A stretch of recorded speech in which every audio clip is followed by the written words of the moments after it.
Some people don't just think about conversations once. They replay them for hours afterward. One sentence, one facial expression, one delayed reply, and suddenly their mind starts building possibilities endlessly. What do they really mean? Did I sound weird?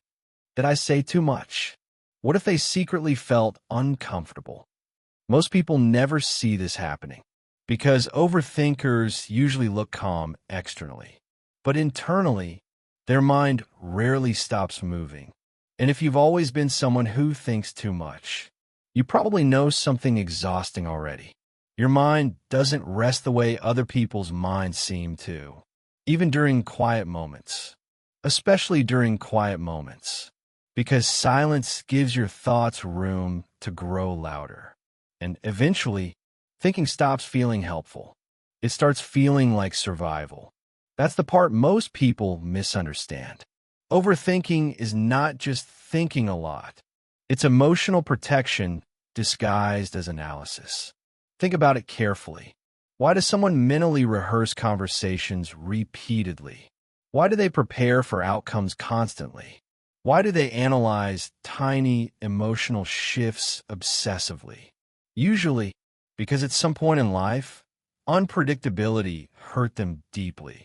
So their brain adapted. It learned this. If I think hard enough, maybe I can prevent pain before it happens. And honestly, that sounds reasonable at first, until the thinking never turns off anymore. Pause and reflect for a second. How often do you think about situations that never actually happen? That question matters more than people realize, because overthinkers often live emotionally inside imagined futures, not present reality. Possible futures, potential problems, invisible risks, and the body reacts to imagined stress surprisingly similarly to real stress. That's why overthinking becomes physically exhausting too. Tight chest, restless sleep, mental fatigue, constant tension. Your body stays emotionally alert, even when nothing dangerous is happening. Because overthinking is rarely about intelligence alone. It's about emotional hyperawareness. Overthinkers notice everything. Tone changes, energy shifts, small inconsistencies, unspoken emotions, what others dismiss instantly. They mentally revisit repeatedly, and sometimes they notice things accurately. That's what makes overthinking confusing, because overthinkers are often deeply perceptive people. They read emotional environments carefully. They sense tension quickly. They observe behavior patterns most people ignore. But perception without emotional boundaries becomes overwhelming. Because once your brain realizes patterns matter, it starts searching for patterns constantly, even harmless ones. That's when thinking becomes spiraling. You stop observing reality clearly. You start interpreting everything emotionally. A short reply becomes rejection. Silence becomes distance. Delayed affection becomes loss. And the painful part is, overthinkers usually know they're overthinking while it's happening. But awareness alone doesn't stop the cycle, because the cycle feels emotionally important. Your brain convinces you that thinking is necessary, productive, protective, responsible. But often, it's fear searching for certainty. And certainty is something life rarely gives completely. That's why overthinkers struggle with unanswered situations intensely. Ambiguity feels emotionally unsafe to them. Not knowing how someone feels, not knowing what will happen, not knowing whether something will last. Those uncertainties quietly consume mental energy, especially for emotionally sensitive people. Because sensitive people don't process emotions lightly.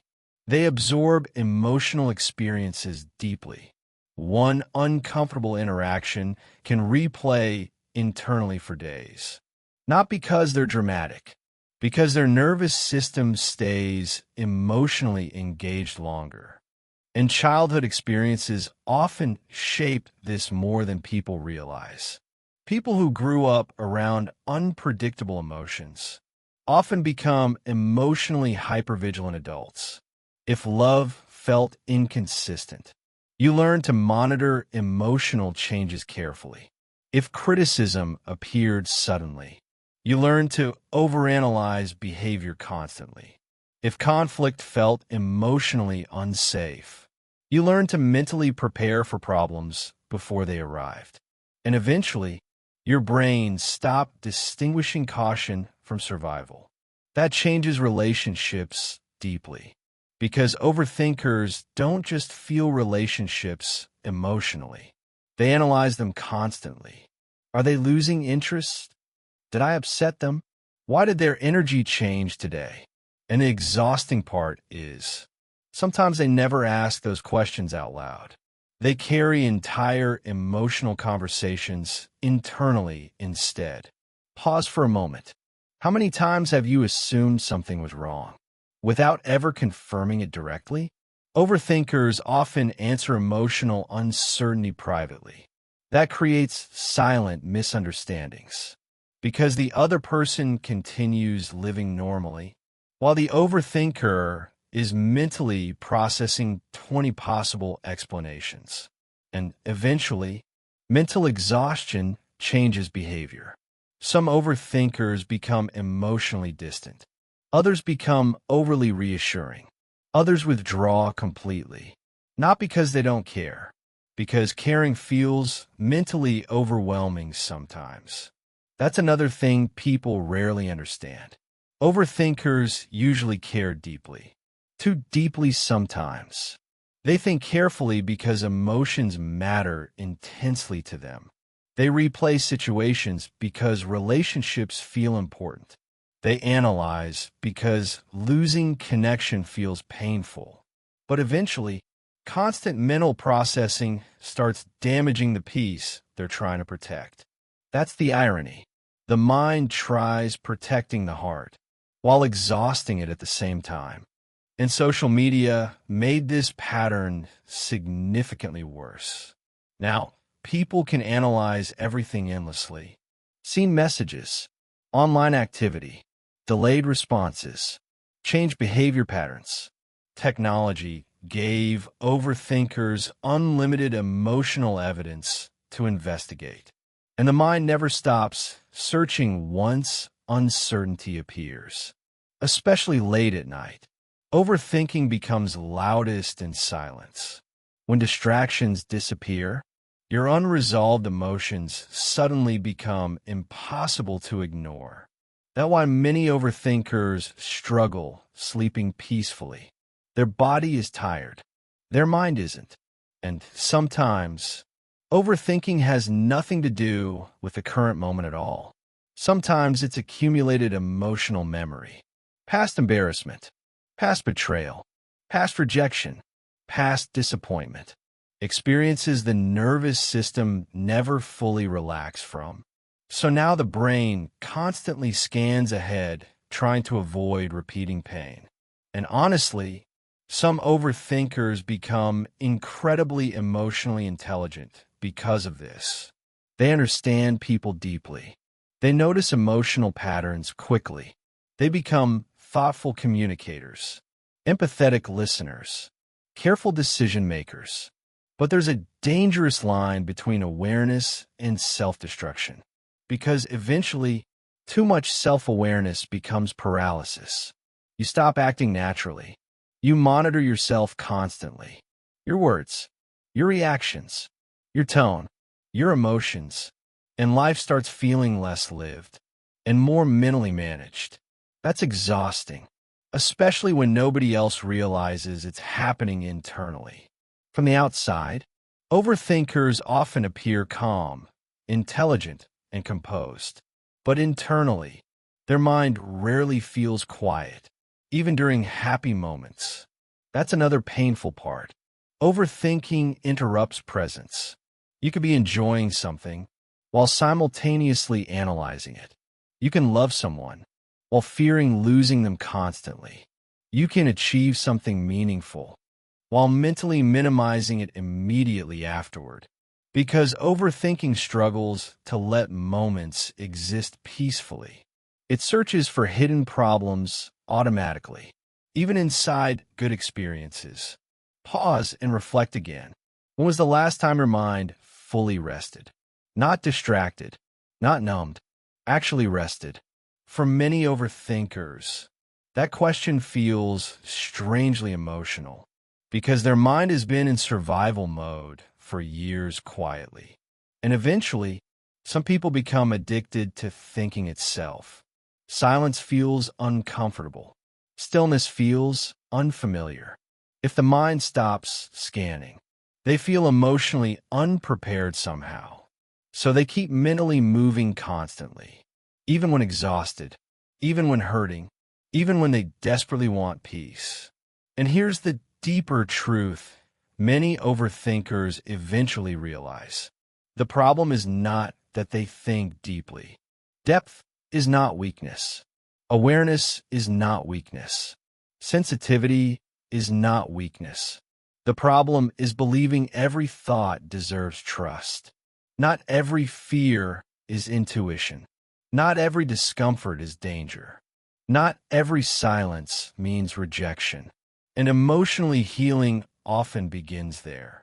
Learning the difference between observation and assumption, between intuition and anxiety, between reflection and rumination. Because healthy thinking creates clarity. One helps you understand life. The other traps you inside your own mind. And the hardest part? Overthinkers often know exactly what advice they would give others, but struggle giving themselves the same compassion. They understand people beautifully, yet judge themselves relentlessly. They forgive others easily, yet replay their own mistakes endlessly. That contradiction hurts quietly, because people who think too much often carry emotional responsibility for everything around them, even things they cannot control. Other people's moods, other people's reactions, other people's distance. And eventually, that emotional weight becomes too heavy for one mind to carry alone. But healing does not mean becoming emotionally unaware. It does not mean becoming careless. It does not mean shutting emotions off completely. It means learning safety internally. Learning that uncertainty does not automatically equal danger. Learning that thoughts are experiences, not commands. And, maybe most importantly, learning that peace is not found through perfect mental control. Because no amount of thinking can remove every possible risk from life. No amount of analysis can guarantee you'll never get hurt. That's impossible. But overthinkers often spend years unconsciously trying anyway. And slowly, they miss the present while mentally preparing for futures that never arrive. That realization changes people deeply, because eventually you understand something painful but freeing. Your mind was never trying to destroy you. It was trying to protect you, just too aggressively. And once you realize that, you stop hating yourself for overthinking. You start understanding yourself instead. You begin asking gentler questions. What am I actually afraid of here? What pain am I trying to prevent? Does this thought truly reflect reality? Those questions create space inside the mind. And space changes everything. Because healing for overthinkers is not becoming someone else entirely. It's learning when to stop fighting invisible battles internally. It's learning when enough thinking is enough. It's learning that not every unanswered question requires immediate resolution. And sometimes, the deepest form of emotional intelligence is allowing yourself to exist peacefully without solving everything first. So if you've spent most of your life trapped inside your own thoughts, constantly analyzing yourself, people, and the future, maybe you're not broken. Maybe your mind simply learned protection before peace. And now, your healing begins by teaching it something new. that you are allowed to live without constantly preparing for pain.